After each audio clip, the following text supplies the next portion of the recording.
Well, good afternoon, everyone. Thanks, Albert, for the introduction.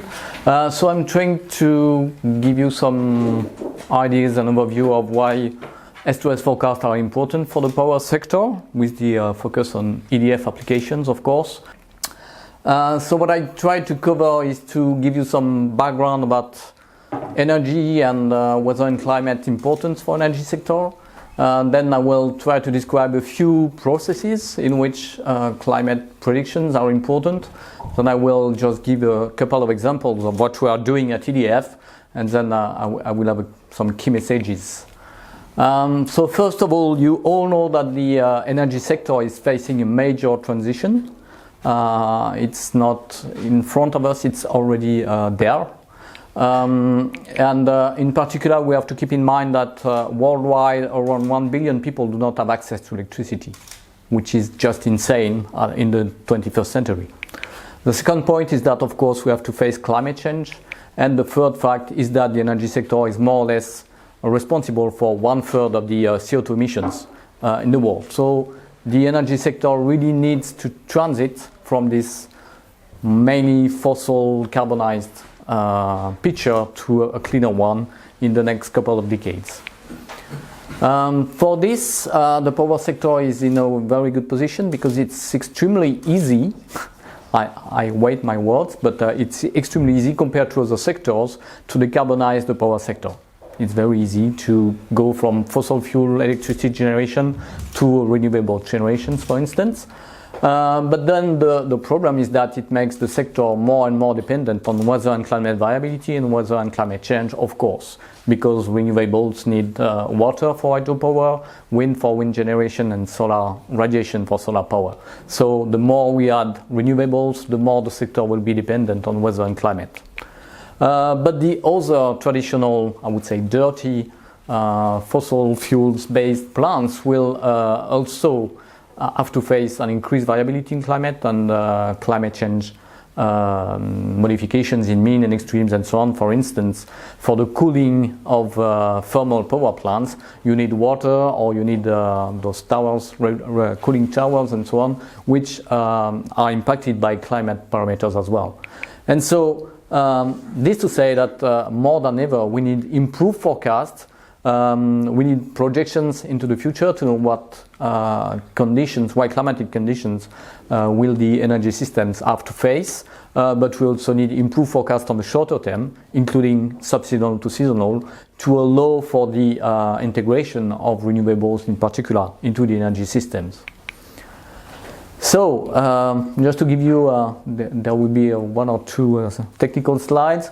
This is globally a picture of what the supply-demand balance optimization problem looks like for an energy producer like EDF. So, at the really bottom, yeah, it's a screen, so we don't see the pointer, sorry. But at the bottom, you can see that there's something like a balance. So the idea is that in real time, we need to ensure a strict balance between the supply and the demand, because when you switch on the light, you want the bulb to light on. And as electricity can hardly be stored on a large scale, you need to ensure this balance really in real time. And so it's not only a real-time problem, but it's a long-term problem going from 20 years ahead with, let's say, planification for nuclear plants, maintenance schedules, for instance, and then you go down in terms of time horizon with decisions which can be made a few years ago, 1 year ahead, mainly for hydropower plant and hydro reservoirs management. And then closer to the shorter term, you make more and more operational decisions coming to plant scheduling a few days or weeks ago, and then real-time adjustment. So it's a complex chain of decision-making processes with many different models and so on. So it's really complex. And the fact is that weather and climate can play a role in each of those processes.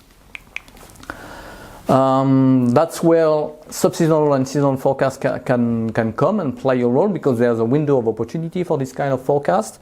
So historically, so the energy sector has been using climatological data and weather forecasts, so up to a few days for many decades now, and the sector is very well armed with such forecasts.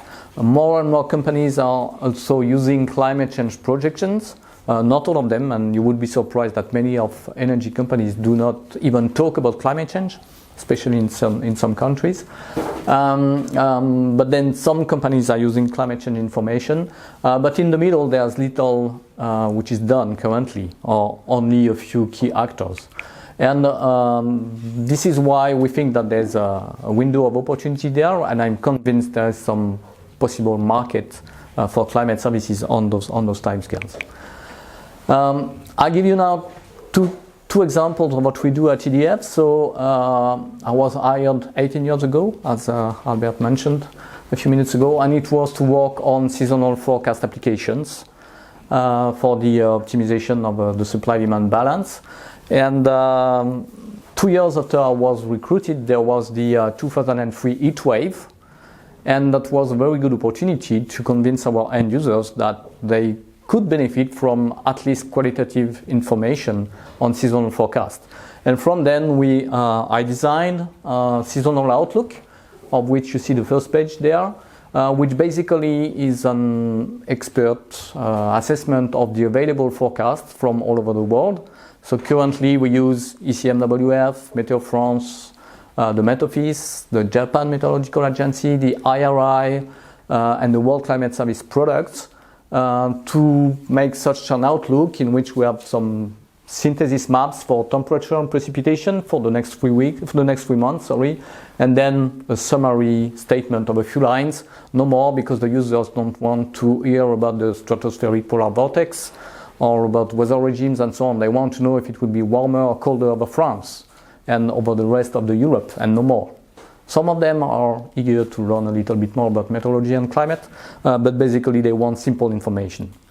So this is just an example of the forecast we issued in May with the warm summer we had, and you can see from the maps on the right side, which come from WCS website, with the NCEP and ERA5 analysis, that the forecast was very good, and it was the case for the last 3 years with the hot summers, which were nicely predicted by the models.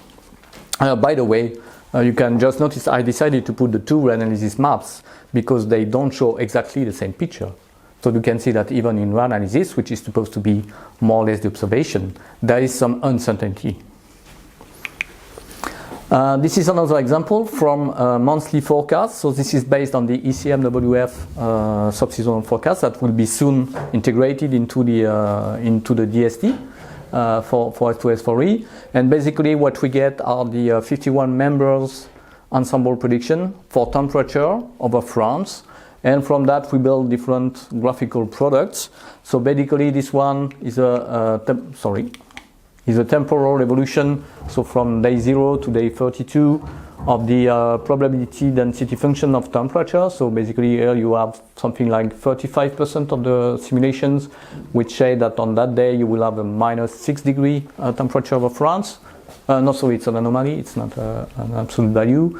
So you can see where the forecast is going, and in that case, so it was mid-January this year, it was a cold spell arriving, and the second plot on the right shows you for each of the 4 weeks, so week 1, 2, 3, 4, the PDF of the temperature forecast in terms of anomaly for each of those weeks, so averaged over the week. And the black line is what we use currently as the climatology. So it's our basic information that our users do take into account, have taken into account for years now. And this new product provides this red distribution. And it's very useful for them because it shows them the risk of having a significant deviation from the climatological mean, which is the basic business as usual decision-making data they use. The question, of course, is there any value in those forecasts? So I won't go into the details for those of you who are not specialists with climate verification, but basically when it's green, it's that the forecast is better than the climatology, and when it's red, it's worse. Here you have some different information. So it's for the whole year, winter, spring, summer, and autumn. And the three lines are, the middle one is predicting a temperature which is around the normal. The bottom line is when the temperature is above normal, and the top line is below normal. And all the bars are for different weeks, so week 1, 2, 3, 4. And basically, without going into the details, what this plot says is that there is information in the forecast. There's more information in the forecast than in the climatology, especially in winter and in summer. And those are the two seasons where the information is more interesting for the energy sector, because that's when the energy consumption is higher, especially in winter when it's cold. The second point, which is probably not easy to see in the plots there, but I will put it as a text, is that according to our verifications, the forecast is better when the observed anomaly is higher. So when we have strong anomalies in winter and summer, the forecast is better. So it really provides a robust signal, and it's very useful. So about the current practice, so weeks to months ahead have been generally addressed by using climatological information in many energy companies. In our case, monthly and seasonal forecasts have been used in operation since approximately 2003, so since this heat wave, but mainly in a graphical and qualitative way. But since a few weeks, we now use really numerical values and operational monthly and seasonal forecasts into our decision-making tools, which are, again, a long chain of decision-making tools in combination with climatological data, and this really brings added value to the process. So the ecosystem of climate services is developing quite fast. I just mentioned here 3 projects. Of course, S2S for E, of which you've heard a lot since this morning, but there are also other initiatives, especially under the Copernicus program. There's a companion project, Seclifirm, under Horizon 2020. There's also some business products, the World Climate Service, but there are others as well. And according to me, the greatest added value of S2S for E is that it provides both climate and energy variables, and it also addresses the subseasonal timescale, which is not well represented in other services, so except maybe the World Climate Service, but the World Climate Service does provide only climate information. Here we have the energy information in addition, and that's really an added value, because the quality of the forecast, the skill of the forecast on subseasonal timescales is higher than on seasonal timescales, and so it's really an added value for the energy sector. So you have seen already a lot of those plots, so I will skip that one. I would like to finish with two things. The first are barriers and limits, which of course have to be dealt with. So the first one is that it's generally difficult for users, and especially end users who are engineers, who have a lot of things to do and maybe 5 minutes a week to deal with climate information. So it's difficult for them to handle probabilistic climate information, because it's a complex science. It's not easy for everyone. And so the information has to really be tailored to their needs and to be easy to understand. It is really critical, I think, if we want an uptake from the users. It means that we need to reconcile the probabilistic climate information with their decision-making processes, which basically at the end are deterministic. Should I buy energy or should I not buy energy? That's the kind of question they want to ask. And of course, another limit is the limited predictability about Europe, which we all know. Models improve and it's getting better and better, but there are still a predictability limit in the forecast. So in summary, the energy transition clearly increases the energy sector's dependence on weather and climate. I really think that subseasonal to seasonal forecasts can play a critical role by helping forecasting the variability from wind and solar energy, for instance, and then helping to integrate more of those renewable sources into the systems. But of course, really the information needs to be tailored carefully to the needs, and the level of information needs to be adapted to the users. So S2S4E is proposing novel solutions, and I believe it can deliver a lot to the sector. And I would encourage you all who are not yet involved into the project to test it, to provide your feedback, and to contribute to building it further towards the operational phase in 1 year from now. I just want to finish by 2 key points. So the first one is for my fellow climate scientists friends. Please never forget that climate information is only a part of the process. And there are many other things to take into account. There are other sources of information to deal with. And climate is not God. It's important, but it's not God. And the second one, which is both for the climate scientists and for the users, if you want to have a service that responds to your needs, you need to get involved at the beginning of the process to co-construct, to co-develop and co-design what you will ultimately use. So don't be shy, come to the climate scientists, talk with them, and build the products together. Thank you.